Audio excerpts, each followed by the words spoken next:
অবশ্যই বিএনপিকেও পিআর সিস্টেমে নির্বাচন মানা উচিত। সংস্কার চাই। বিএনপি বলছে আমরা সরকার গঠন করে ক্ষমতায় গিয়ে সংস্কার করব। প্রথম প্রশ্ন হলো এই, আগামীতে বিএনপি ক্ষমতায় যাবেন এই গ্যারান্টি আপনি কে দিয়েছে? ইসলামী আন্দোলন বাংলাদেশ কর্তৃক আয়োজিত আজকে মহাসমুদ্রের সম্মানিত সভাপতি আমাদের শেরে তাজ হযরত পীর সাহেব হুজুর চরমনাই দামাত বরকতুল আলিয়া, মঞ্চে উপবিষ্ট জাতির শ্রেষ্ঠ সন্তান শ্রদ্ধাভাজন ওলামায়ে কেরাম, ইসলামী দলের নেতৃবৃন্দ, অন্যান্য দলের নেতৃবৃন্দ, সামনে উপবিষ্ট ইসলাম প্রিয় দেশপ্রিয় ভাইয়ের আমার, আজকে সম্মেলন কেন? আমরা পিআর সিস্টেম নির্বাচন চাই, সংখ্যানুপাতিক হারে নির্বাচন চাই। বিএনপি কেন মানছে না?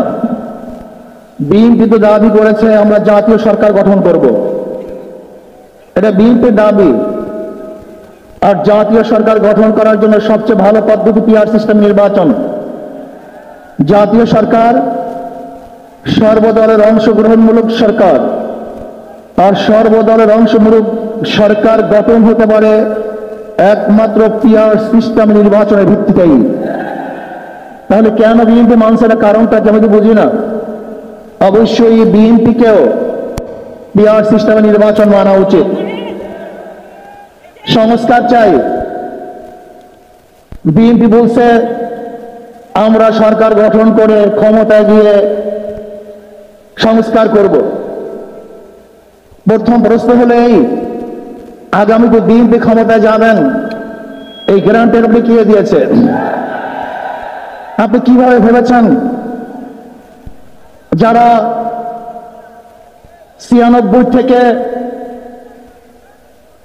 96 পর্যন্ত ফেল করার কারণে 96 ক্ষমতা আসতে পারে নাই, আবার 2001 থেকে 2005 পর্যন্ত দেশ চালাবার কারণে 2008-এও তারা ক্ষমতা আসতে পারে নাই।